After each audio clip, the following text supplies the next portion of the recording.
explained through natural processes and empirical evidence without recourse to the supernatural. It negates God, right? Their faith is in, essentially, our own universe, right? We have to exist, something, right? We came from some other little particle. It keeps going back somewhere, right? But there's no God, there's no supernatural, right? But everything else from here is going to be dictated by that, okay? So if I rephrase the question just a little bit, does carbon 14, not 24, by the way, that's definitely a typo here. I'm talking about carbon 14 today. Does carbon 14 dating agree with your worldview? Okay. Let's talk about biblical claims, okay? This is where I can jump into the scripture and we can have some fun with these things. You understand my foundational faith, right? It's the King James Version.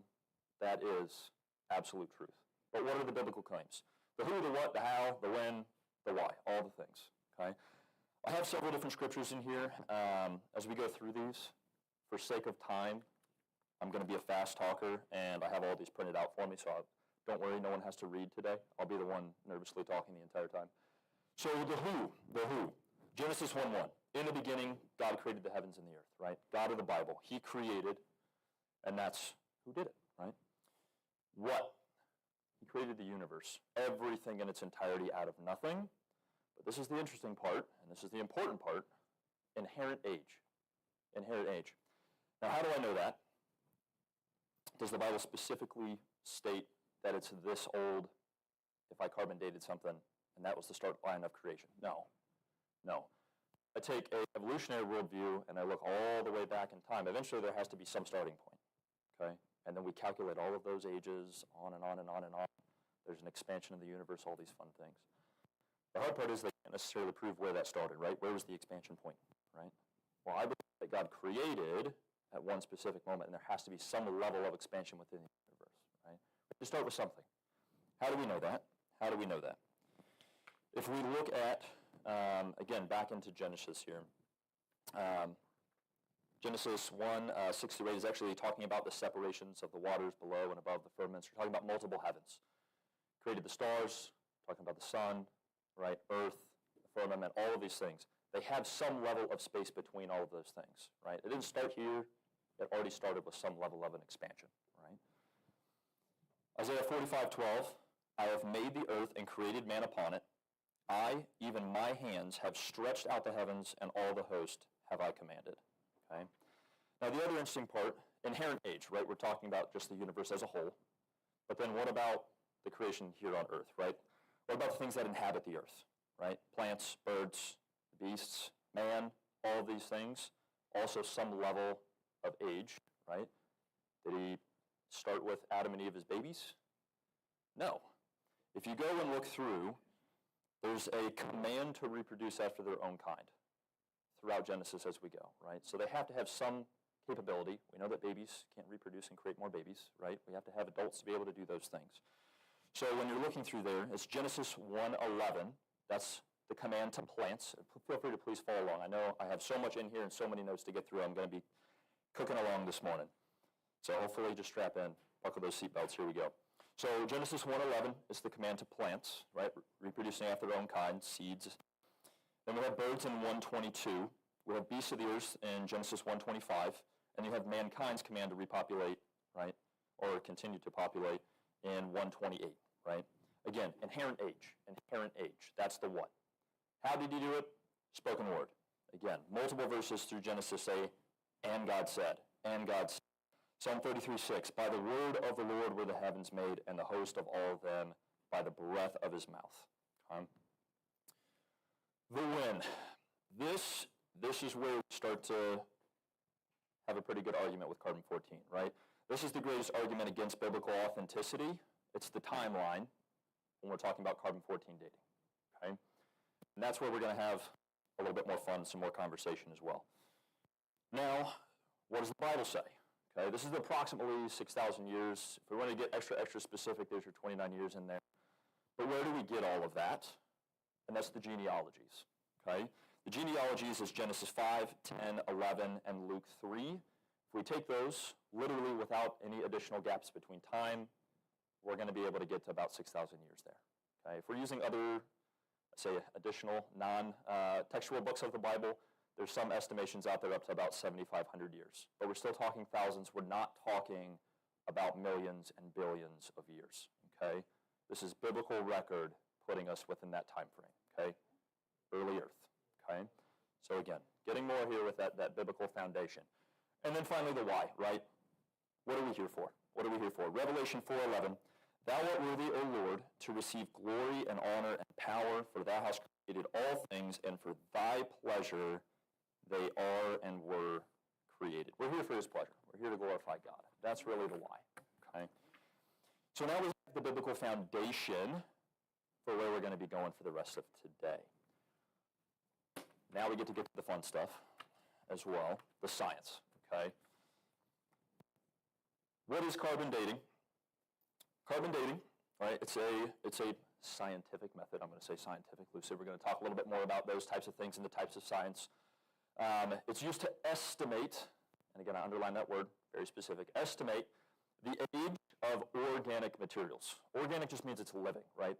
It has carbon, it had some form of like breath, life, think plants, animals, mankind. It has to be living. A large misconception about carbon dating is that it's all of these different rocks and other materials, and all these things are yielding millions and billions of years. It's not so, okay? We're going to talk a lot more about time frames and all that, but it is limited to organic materials, okay? Limited to organic materials. It's developed in the 1940s by Willard Libby. Did get a Nobel Prize for that. So he's an American physical chemist, and so came up with all this stuff, right? Very brilliant man, scientist, right? And we talked about creationists came up with this. He was not a creationist, just putting that out there. All of this is based on radioactive decay. That's a breakdown on a cellular level from one thing to another, right? We have all these fun things inside of an atom, neutrons, protons, electrons. Hopefully you guys remember some science classes from way back in the way. I'm going to try to keep this super surface because I'm telling you the level at which you could go down way too many rabbit holes. It's way too much fun, but I know it's not fun for you, so that's okay. And so we're going to continue on. Now, another piece with this is there's going to be a really massive dependence, and we're going to talk a whole lot more about this, on the estimated carbon-14 to carbon-12 ratios within the atmosphere. It's very dependent on that because we're going to have other estimations when we look at the mathematics. That's going to come back, right? Because again, when we have estimations, typically there's a lot more error within those estimations. And also, sneak peek, right? Worldview is going to matter for what those ratios are going to look like. This is the big thing as well. Observable historical science. What are the differences? Okay. We talked a little bit about science early on, Brother Miller, right? We talked about it has to be observable in the now, repeatable, testable, right? And we have to continue to be able to do that, right? Can I go back and know exactly how much carbon-14 was in one specific sample 3,000 years ago? I wasn't there. Hopefully you weren't there. You definitely don't want to talk about your age on your birthday then, if that's the case. But that's not observable. Historical science cannot be observed. Rather, it makes assumptions of what occurred in the past by examining evidence in the present. Okay? Or in the present, excuse me. The present is the key to the past. That's one of those really fun terminologies out there, right? So that's where that ended up taking us from there. So many things we need to understand this, okay? Pictures, hopefully pictures are helpful. We're going to try to put all these things together. Well, if carbon-14, okay, we have lots of different types of carbon, carbon-12, carbon-13, carbon-14. Carbon-14 is the radioactive type. That means it breaks down and it changes into other things, okay? Carbon-12, carbon-13 does not, okay? But if it decays, why isn't it gone? Why isn't it gone, right? If we had millions and billions of years, it continues to decay, wouldn't that just be poof away, right? 50,000 years, carbon should be gone, okay?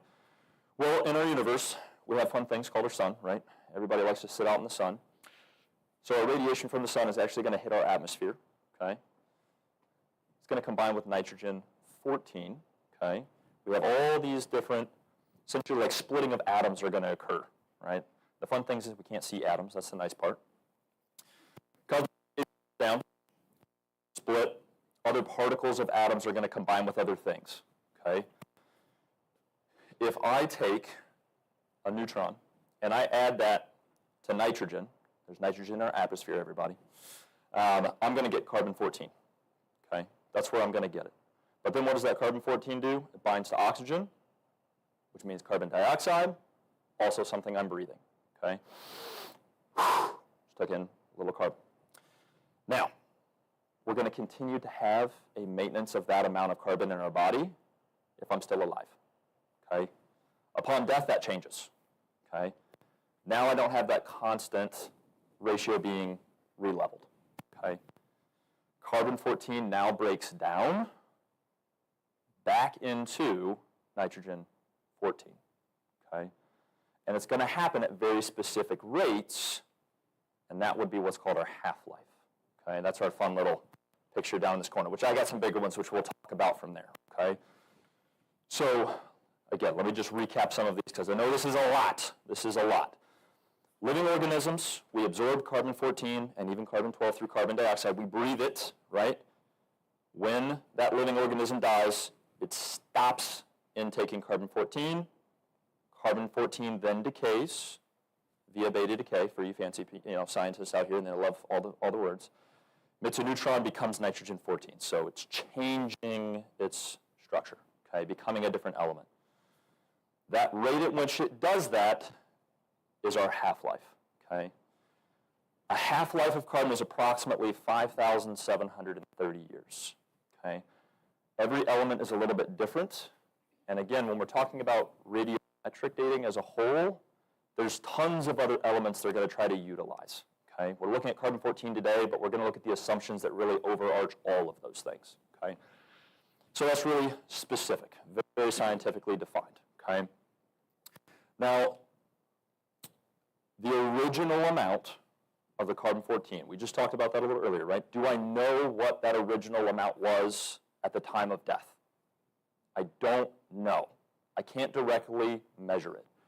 I'm going to estimate it based on carbon-14 to carbon-12 ratio that's within the atmosphere, okay? Where does that value come from? Right now. Also in the now. Is that in the past? No. It's still now, okay? Again, historical science versus observable science. It's going to be different, okay? So when we're looking at the half-life, we're talking about these decays. Here's my yellow. That's my parent element, okay? I'm not going to go into all the definitions, but this is our carbon-14, okay? That's our yellow. If I give it enough time, it to decay and becomes nitrogen-14, okay? The more time that I give it, the more nitrogen-14 that I have, okay? The less carbon-14 that there is. Based on those ratios, this is where the math comes in, okay? Now, just to give you a little, got some balloons floating around over here. Touch in on the technology. A lot of people, I think, assume that it's a very fake science, loose science. People are just making all these thrown estimation values, and it's just whimsical, and if it doesn't fully calculate to exactly what they want, they just throw random stuff out there.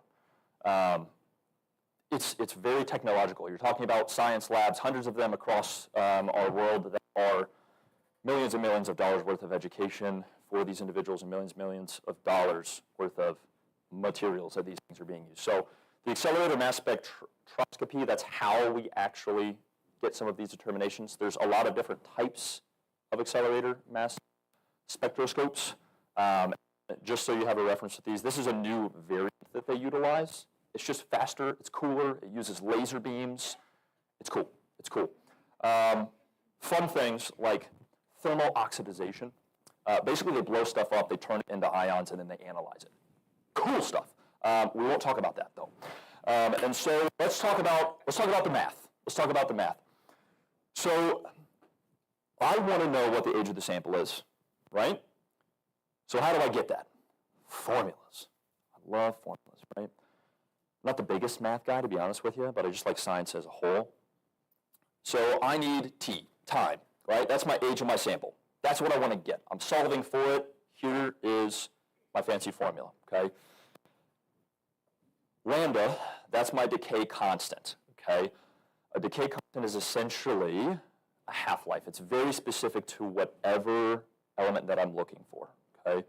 So that's going to be a very specific value based on carbon-14 as an element, okay? It's a set standard there, okay? Natural logarithm, again, mathematic individuals, you guys are going to know. It's just fun things, fun numbers. This is where we run into the fun stuff, okay? My NT, okay, that's the quantity of a daughter element. That's nitrogen 14, okay? My NO, that is my initial quantity of the parent isotope. That's my carbon 14. So nitrogen 14, carbon 14, okay? That's how I'm going to get those values. Do I know the initial quantity of the carbon 14? No. I can estimate for it, though. That's how I'm going to get that value, but do I know it absolutely? No, okay? We won't run and crunch the numbers yet, just because I went and did way too many fun things and actually watched a ton of these. Let's just talk about the limitations really quick, and then we're going to continue on to the assumptions where the real main meat and potatoes lie. Limitations, right? It only works on organic material, right? Has to be something that was living. Plants, animals, human beings, bones, all those things, dinosaur bones, that kind of stuff. They can become fossilized, right? But it had to be an organic material to start. It's only effective up to about 50,000 years. Why? It's based on half-life of carbon, right? So if I continue to take a decay rate and it's going down by halves, it eventually becomes nothing, right? The closer I get to 50,000 years, the less accurate I become, okay? Just as a general. And so I think that's another interesting component here. Now, contamination, that's a big problem. Contamination is a really big problem because it's going to affect my accuracy. And there's a lot of different areas where contamination is going to come in as a problem, okay? So many things alter the carbon-14, carbon-12 ratio in the atmosphere, and they have to be adjusted and calculated for. Lots of things. I have 10 more pages of just things that adjust that. We're not going to talk about it. We're going to brush over it. It's really dependent on cross-checking, okay? Again, a lot of people think like, oh, it's carbon-14, that's the one value, they take it as a whole, and this is it. No. They pair it with a lot of other sciences, dendrology, they're going to compare it to known cave samples, and so when they start diving into those things, they're going to try to find things specifically that coordinate with their dates and try to cross-check those values that they're getting. Okay? And so, that's great. It's all fine and dandy. But again, I still have a problem. All of that is based on foundational assumptions and my worldview. Okay? That's probably why so many things are so accurate when they look at all those values, but then when we look at those values, it can be altered. Okay? And that's why there's so much consistency across science as a whole. It's because the foundational assumptions are the same for them. Okay? So let's talk about those assumptions. Let's talk about the assumptions. Is anybody else getting lecture fatigue yet? Okay, all right, good. Take another sip of coffee. I'm going to get a little caffeine myself. Okay. Assumptions. Closed system. Closed system. A closed system is a region or physical system that does not interact with its surroundings. Question for you, Dr. Miller. Is our room a closed system? Is our atmosphere a closed system? Is our galaxy a closed system? Is our universe a closed system? Probably not. That's actually where we start to get into some funny. Anyway, so we're not within a closed system, right? Something is going to interact with other things, okay? So if I assume that there's a closed system, that means nothing is going in, out, or having an effect on, okay? That's my initial assumption. If I have my woolly mammoth that died, it got buried in the sand, okay? Is there other things that are in contact with it? Yeah, absolutely, absolutely. So does that make that a closed system? No, it's that simplistic, right? So I have to assume that because I need those parent and daughter isotopes, right? My carbon-14, my nitrogen. I need those things to stay at the same area throughout time and constantly decaying at very specific rates to make sure my math is super accurate, okay? Constant decay rate. I have to assume that there is a constant and steady decay rate over time, and it has to be in correlation to what I see now, right? So I'm making those estimations, I'm going back in time. So I'm assuming that that's the same back then it is right now, okay? That's even in relationship to like our half-lives, okay? Now when we're looking at half-lives are fairly stable, okay? Pretty stable. There's some fluctuation, but really essentially if I give them tons and tons and tons of time, it kind of averages out, okay? But there's still some level of fluctuation. Under extreme conditions, there's different elements that those change a little bit more, and there's some evidences of that. This is probably a really small amount of the variable, okay? It's not a massive one, it's probably just a small one, okay? But it still has to be assumed, okay?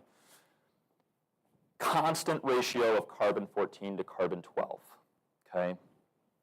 Again, this ratio within the atmosphere is how I'm going to estimate my original carbon-14 amount, okay? That's why this is super critical, okay? Now the fun things, more numbers, right? Everybody loves numbers. When we look at the carbon-14 to carbon-12 ratio, it's not technically in what we call an equilibrium, so there's a differentiation there, okay? If I take Dr. Libby's worldview, okay, the guy who invented all these fun things, the Earth had to start with essentially almost no carbon, right? No carbon-14 in the atmosphere, and it would have been produced, right? Just like we talked about that rate, right, where cosmic rays come in, all the things change. It has to build up. It takes approximately 30,000 years, if I start with none, to get to equilibrium.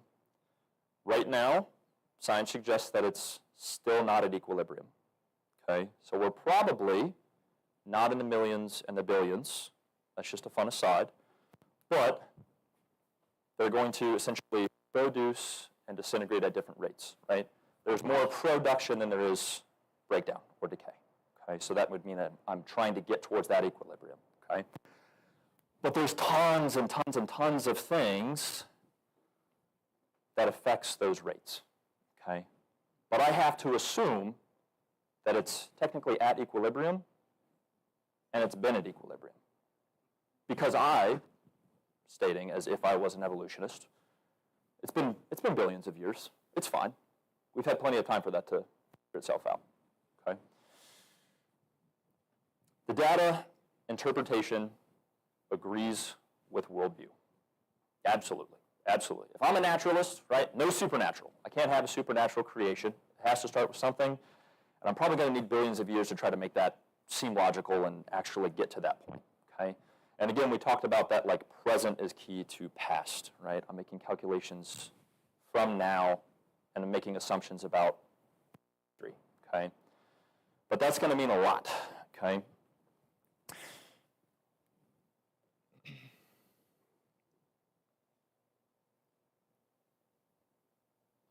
When we look at the variables, double check myself on time, the variables have to be accounted for, okay? We got a lot of scientists that do a lot of things to try to calculate all of these things. There's a lot. There is a lot. So when we look at all these variables, there's all of these timelines that have been created that try to adjust for these things. We're going to talk about some of these in detail, okay? So when we're looking at that, it's what we call the radiocarbon curvature, okay? They use something called the Intercal 20, okay? It's something that essentially takes radiocarbon years and tries to equate that to normal timeline years, okay? Because we talked about all these other variations. It's not always the same, okay? So they try to make all these calculations and say, okay, well, if it actually has this much, well, then it has to equate to this many years, okay? It's not the same year by year fluctuation within all of that carbon and those other ratios. They try to accommodate for that, okay? So that's a different radiocarbon curvature or radiocarbon years. They're trying to make that equate to normal years, okay? A lot of things have influence here. Now, I tried to read through the massive amounts of calculations and all of the research out there on the Intercal 20. The biggest thing that's not accounted for, and the biggest one that I think correlates to biblical, right, foundation and our belief system, is the flood, okay? That has a huge effect on carbon levels, and it is not accounted for, or very minimally accounted for. If you go talk to most, again, naturalist scientists or evolutionary scientists, they're not going to believe in a worldwide biblical flood, okay? Worldwide biblical flood. What happened in the flood, right? A lot of death. A lot of death occurred, okay? If I take all of that, again, living, whether it's plants, it's animal, it's other human life, it's all of those things, I take all of that carbon and it starts to decay. That's a massive reduction in carbon-14 values at a given time frame. We're talking massive, worldwide. Some other science suggests, just based on essentially like our fossil fuels, things like that, that there was also likely vastly larger quantities of vegetation prior to the flood than exists today, okay? We're talking up to almost like 500 times more carbon in relationship because of that, okay? That's big numbers, big math. That's not, okay, that's not in calculations. Do I believe in the flood? Do I believe in the worldwide flood? Absolutely, right? It was eight human beings got on the ship, 2 of every kind, right, got on. Everything else had to perish, okay? Center of the world, right? That's a huge influence, huge influence, okay? There's a lot of other things that we can discuss and talk about that make other changes, but I think this right here is going to be the biggest influence of all of that. And even if I go and talk to that naturalist scientist about that biblical flood, what do I still go back to?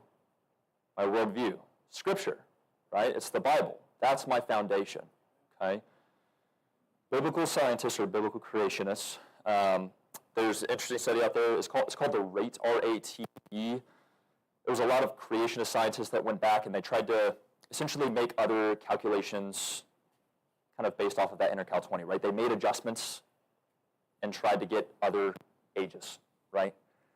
They found a lot of other errors. There's a ton in there. It's like 800 and something pages of fun things that I didn't have the entirety of my life to read. Too long didn't read, right? Like that's, but there's other evidences out there, right?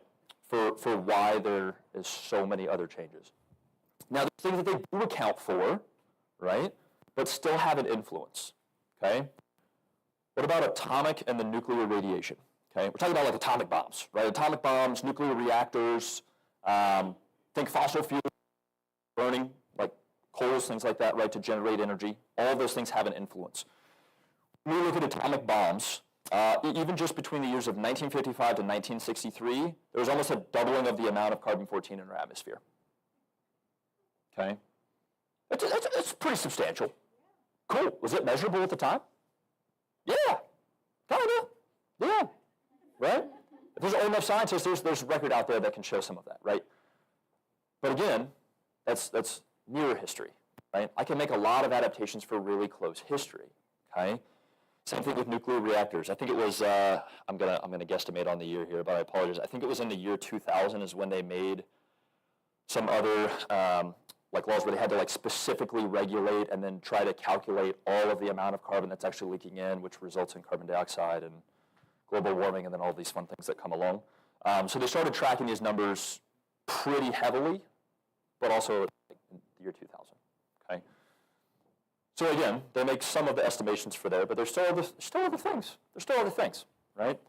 The magnetic field decay, right? The Earth is actually a magnet, okay? If you didn't know, there's poles, okay? It creates magnetic fields around those things.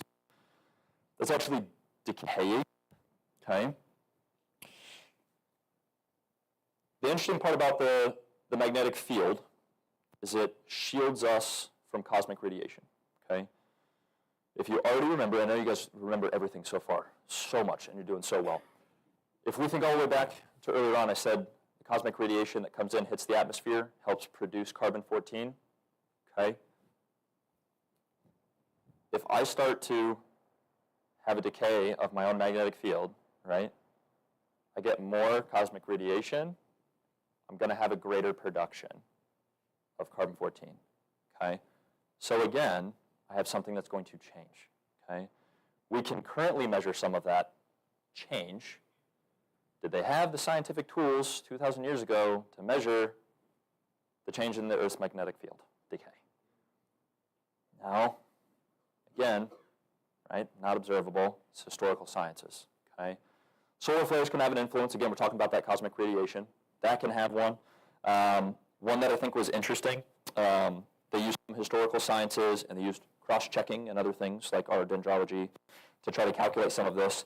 But in AD 774, 775, there was an increase of approximately like 1.2%, right? And that was to a massive solar flare, right, is what they would have estimated. It's still a piece, right? We're still talking about all these other little pieces that continue to come along. And then finally, we still have mechanical error, right? There's a lot of things that are going to influence the testing process, right? I can mess up as a scientist when I perform a study. If I do a really bad study, I'm probably going to get bad data. It's just what's going to happen, okay? When I look at those, there's a lot of things that can have some influence there. Let me do a little jump in here real quick. Getting ahead of myself. When we're talking about the mechanical error, there's a lot of things that are going to have influence, like contamination, okay? I have to prepare a sample to actually be tested. So for an example, I find my dinosaur bone, okay, and I want to test it. I want to test it. Do I just take the chunk off the outside of the bone and then throw that through my mass spectrometer? I can't do that. I can't do that. Because what was the dinosaur bone in? Soil, earth, rock, something, right? Had to be in there, okay? So what's on the exterior surface of that bone? Other sediments, other organic substances, okay? That's going to change if I go put it through very cool scientific equipment that give me exact anatomic values of what is present, and I include that stuff. That's going to mess up my numbers, okay? So now I have to go through huge processes of cleaning, utilizing chemicals to ensure that I get all of those things off of that. I have to either bore things out of it to get from the inside and not the outside, but again, I still have to assume closed system. Is even the inside of that rock a fully closed system, or that petrified bone? Still technically no. Still technically no. But all that's going to matter for when I go put those in the machines and it starts giving me all my numbers, and then I go plug that into my formula, and then boom, that gives me my time and dates, okay? It would have absorbed all that stuff. You're never going to get a pure sample. To a degree, exactly. So you're still going to have some type of influence. And the assumption is based on that closed system. And they're going to try to get that as specific as they possibly can, okay? So there's just a lot of things there, okay? Now, does that mean we should have a ton of arguments with our evolutionary scientists? No. This is a great opportunity to share my worldview. Right? Do I have to argue about the other sciences and then be like, oh, flood, you didn't calculate for that. I got you. Okay, well, what about their foundational belief, right? They don't believe it. Well, and they're going to have to agree with some mechanical error, right? But even then, it's not an argument. It's not an argument. I should be using the opportunity to have those discussions, just like Dr. Miller did a great job having that conversation this last week. Right? But all of that is going to matter, right? I can't corrupt my own testimony or have that opportunity to share the gospel if I just create a giant argument about these things. I'm probably going to lose them. They're not going to listen. So I think the best way to go about those conversations is to really bring it back towards worldview. What do you believe is your foundation, and why that's going to influence all of those values, okay? The Bible matters, right? So just the summaries, the full takeaways with all of these things, right? Your worldview is going to determine the interpretation of that data and the factors that are all used in the calibration of that equipment. Okay? My belief, hopefully yours, the Bible is absolute truth, right? It states that the earth was created by a literal God approximately 6,000 years ago. Okay? Can I prove that? Was I there at creation? No. So could I go into the same falsehood of making those claims based on specific assumptions? Yeah. Yeah. But again, that's where we have to be careful with our conversation. Okay? And then the big takeaway of a lot of this is carbon dating is a historical science. It's not entirely empirical. It's not perfectly measurable right now to give us those other values. Okay? So we just have to take all of these things with a grain of salt. We have to filter that back through our worldview. Okay? It's incredibly important that we do that. Okay? Now there's so many fun things that we just talked about. Does anybody have any major questions on their brain right now that I can hopefully answer? Yes, ma'am. I did say something as few set aside 50,000 year, and that felt like that, and itself said it couldn't be millions. Correct. Okay, so when we're, yes, the limitations. When scientists are going to take carbon dating and they're going to get values, they will also agree that carbon-14 dating can only be used to date something up to approximately 50,000 years. Okay? There are other elements, like if you do, this is why we have the uranium and lead, right? That's the decay, a specific type of uranium, and then it decays to a specific type of lead. The half-lives are massive. You're talking like millions of years, okay? And that's why when someone comes to me and they're like, well, carbon-14 proves millions of years. No current scientist who understands carbon-14 will actually agree with that. Because they will say, it's actually only effective up to 50,000 years. Like, what are you talking about? But here's all my other radiometric dating, and here's all my other elements, and I can use these guys. It's a little bit of a different mathematical process, but guess what we go back to? I still need a perfectly closed system. I still need constant decay rates, right? My worldview definitely still influences the interpretation of those values, and there's still other things that might adjust even those elements, okay, when I try to compare that as a specific year, okay? So that's a great question, yes? When they use the others, isn't it more around the sediment too, rather than organic? You said the limitation of carbon dating. Correct, Uranium, correct. Argon, they're doing the sediments, which is even Bingo. less of a closed system than Exactly, organic. exactly. There's an even more massive influence, and that's where they're going to try to take all of these different types of radiometric dating, and they're going to try to pair that to give you values that try to agree with one another, okay? But again, what's the foundation, right? It's those assumptions, and they still have the same exact worldview. So even though I go and start to use different elements that give me different time frames, even though those time frames might actually agree with one another, it agrees with what their worldview is searching for. Okay, it's a good question. Good. I saw another hand in the back, yes?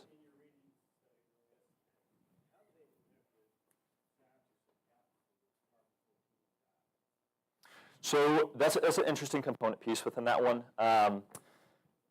There are some arguments in there that it's like such a hard substance. Essentially the like carbon, the nitrogen can't get out. It's more of a truly closed system, so it lasts longer.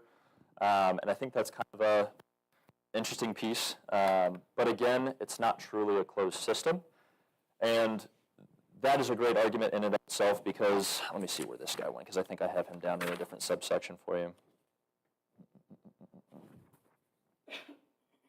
Oh, man, I'm going to lose the pages at this point because I got everything out of order. But essentially, when I look at a diamond, a natural diamond takes a million years to actually come about under direct amount of pressure. So the carbon has to transform, okay? But it's going to trap everything that's within it. And so no diamond is perfect. Like if you've ever seen, when I was ring shopping for my wife, somebody tried to sell me one and there was a giant black chunk inside of it. He's like, yeah, it'll be $10,000. No. That's carbon. That's carbon inside the diamond, okay? And you can visibly see those. It's different forms of it, okay? But essentially, the argument is under certain conditions, things can be preserved far beyond a normal. This would be the same type of argument in relationship to like crude oils and things like that that are essentially under the earth. All of those were organic living things at some point that give us that crude oil, right? But how long did those take to form based on the geologist's perspective? Also millions of years. So now, if I have millions of years at a rate of 5,730 per half-life, well, I shouldn't have it because 50,000 years, there's another influence, right? It's not a closed system. Again, there's other things that influence. So they're going to go back to, it doesn't agree with what I'm getting typically, so now I got to find another way around it. I read a few different articles about like the crude oils and things like that, how there's different like underground, it's not radiation to a degree, but it can do these cyclical processes that create the carbon and put the carbon back in. But again, they're searching for those specific things. So that's a really good question. Hopefully that answers that. Yeah. Yes, sir. So a closed system, we're actually talking about a bubble. So, and even then, like it has to be everything within it. And even if you take, a bubble, that's the hard part, is there's still something on the exterior surface of the bubble, right? So that's where the argument comes in. When you start talking the universe and as it expands, like, is that the closed system? Some people say technically, and then, of course, based on all the different worldviews and all those fun things, like, well, it's interdimensional, or are we inside of a black hole? We don't know. Is that the closed system? But there's still stuff on the outside of it that would come into our universe, and that's why it's still expanding. A whole other argument there. But again, struggling out a true closed system. Yeah. Good. I'll close. Oh, yes, please. Go ahead. When you're talking about evolution, and they don't, they have a totally different worldview. Yeah. How do you turn it, and how do you discuss with them? Yeah, absolutely. A lot of the fun conversations I had were with agnostics, and this is actually surprisingly back at PCC. Some people had transitioned away from the biblical worldview and went agnosticism. These are the things that kind of set my foundational faith. If you come about it, I think, with you have to have a good attitude about it on the front side. I think you have to establish that, hey, let's have a conversation. I just want to tell you what I believe, but why I believe that. I think you have to start with that and then go back to the worldview. I can understand, right, this is where you come from and you require the millions of years, but that's where your faith lies. Here's where my faith lies. And then go and have this conversation about the Bible and why you believe the Bible to be true. But then you can go to these other sciences and say, but now if I put all that together with the science, I can see how that will actually line up with my worldview and not line up with yours, okay? But if, again, it's that same conversation, well, what's their foundational faith, right? It's that everything came out of nothing, had a certain point, and we're talking over billions of years. They're going to have that same discussion of, well, yeah, but you can't prove it. I know, but you can't prove it either. So let's just have a conversation about it. And I think you just have to make sure you keep it in that lighter context of conversation versus an argument. Because so much of the research that I read for all this stuff, it's kind of sad on both sides, to be honest with you, both the creationist side and then the evolutionary side, yelling at each other from both sides. And it's really sad to find the middle. And if you deep dive into this, really it takes a long time to try to sift through all these things. I'll go ahead and close this in prayer, and if you guys have more questions, please feel free to come up and talk with me.